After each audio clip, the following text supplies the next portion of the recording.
Bonjour. Aujourd'hui, nous allons commencer notre première leçon qui, j'espère, vous sera profitable. Mais d'abord, j'aimerais bien vous dire quelque chose d'important.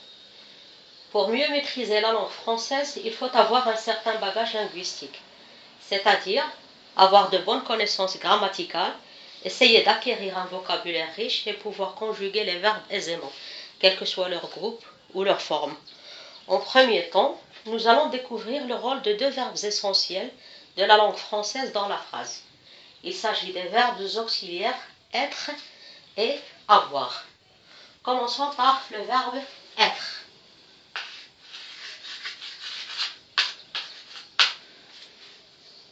Ce verbe peut être associé à un attribut. On va voir les différents usages du verbe être. Cet attribut peut être soit un pronom, soit un adjectif, soit un nom. Pour bien comprendre, on va prendre des exemples. Nous avons dit un attribut peut être un nom.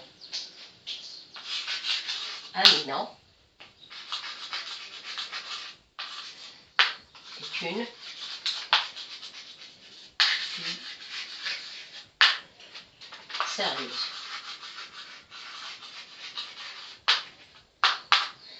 Amina est une fille sérieuse. L'attribut ici, c'est une fille. C'est un nom attributif, utilisé avec l'auxiliaire être. Deuxième cas, on a dit l'attribut peut être un adjectif. Exemple, il est heureux. Heureux, adjectif qualificatif, utilisé avec l'auxiliaire être. Troisième cas, on a dit il s'agit d'un pronom. L'attribut peut être un pronom. Il est celui que l'on a formé.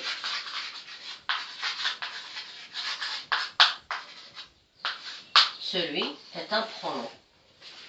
Utilisé, c'est un pronom démonstratif, utilisé comme attribut associé au verbe à l'auxiliaire être.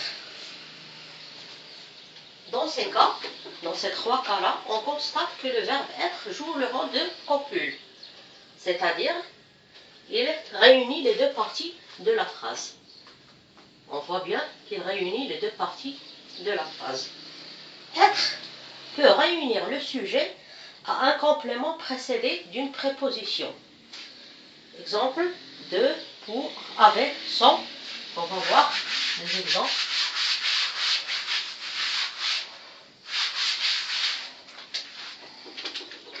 Avec sujet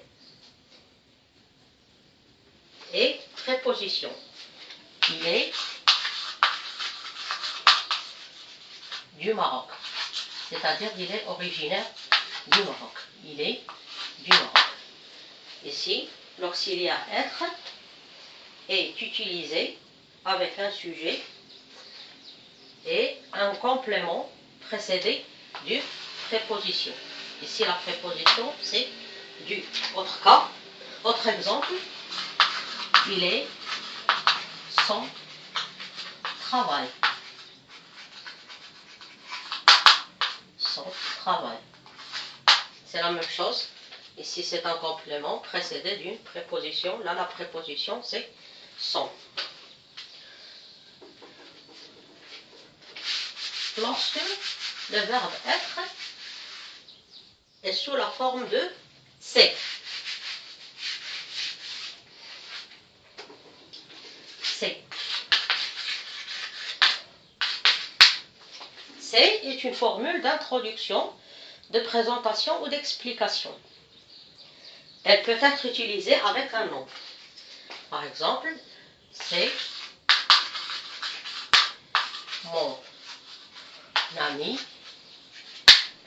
qui m'a aidé. C'est-à-dire qu'on constate bien qu'elle sert à présenter ou bien à expliquer que c'est mon ami qui m'a aidé. C'est peut être associé à un pronom suivi d'une relative ou d'une conjonctive. Citons des exemples. C'est elle.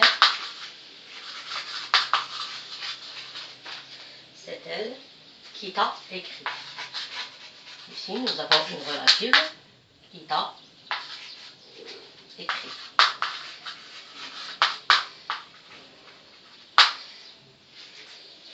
Le pronom relatif, c'est qui? C'est plus pronom suivi d'une relative.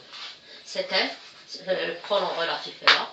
La relative, c'est t'as écrit. C'est elle qui t'a écrit. C'est, on a dit, plus pronom suivi d'une conjonctive. Par exemple, c'est pour vous que j'écris. Nous avons la conjonction que utilisée avec c'est. D'autres cas pour c'est que plus indicatif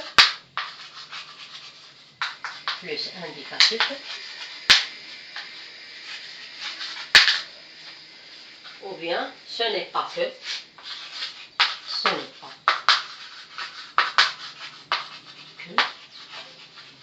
plus subjonctif.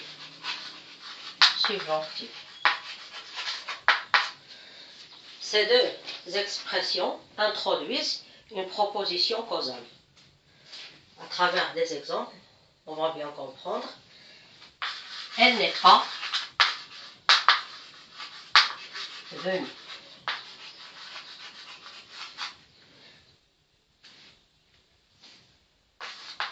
C'est qu'elle est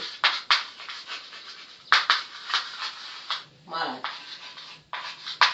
C'est-à-dire, on constate bien qu'on a ici l'explication causale. Elle n'est pas venue. Pourquoi n'est-elle pas venue? Parce qu'elle est malade. C'est plus, ce n'est que plus indicatif, nous permet donc de connaître la cause dans une phrase et de bien comprendre les raisons d'une telle ou telle situation. Ce n'est pas qu'il soit paresseux, on dit par exemple. Pour le deuxième cas, ce n'est pas plus subjonctif. Je vous donne un exemple. Ce n'est pas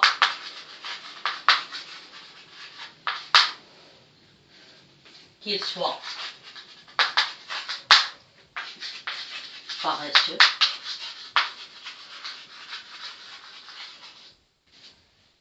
mais il est long.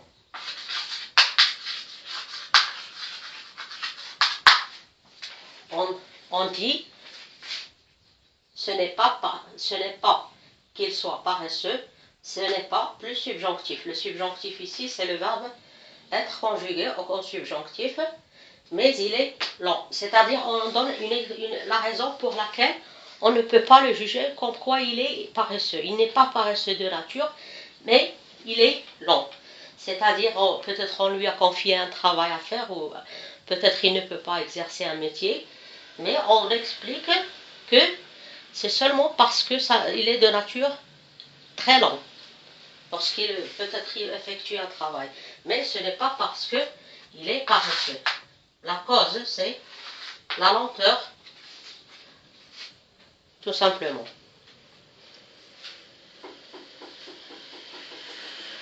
Maintenant, on va voir être sans attribut.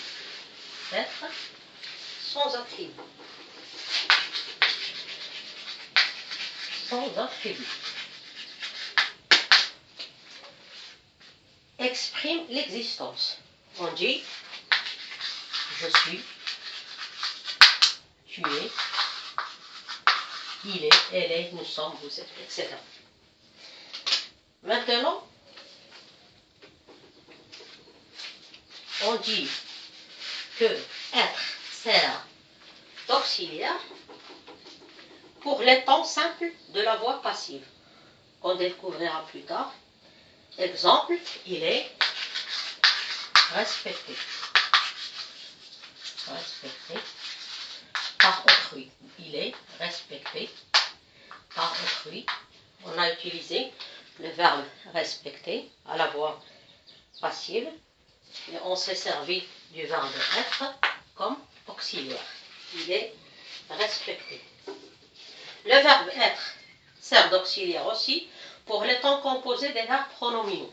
Les verbes pronominaux, ce sont des verbes qui sont précédés par ce ou S apostrophe. Exemple, elle s'est lavée. Elle s'est lavée. Le verbe pronominal dans ce cas, c'est se laver. Le verbe être sert d'auxiliaire aussi à quelques verbes intransitifs, c'est-à-dire les verbes qui n'admettent pas de complément d'objet.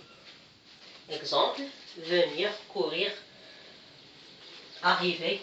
Elle est venue. Venue. Ici, le verbe venir est un verbe intransitif utilisé avec l'auxiliaire être. Je suis arrivé, etc. Maintenant, je vais vous donner une remarque simple. Lorsque être, le mot être, n'est pas utilisé comme verbe, mais comme nom. C'est-à-dire, lorsque le verbe être est utilisé comme nom et non pas comme verbe.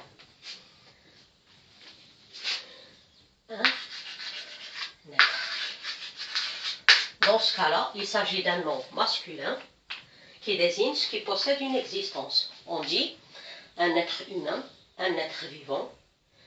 Un être est aussi synonyme de personne, d'individu. C'est-à-dire, il faut toujours faire attention au sens du mot être dans une phrase. Comme ça devient plus facile. Je crois que j'étais bien claire et je vous remercie. À bientôt.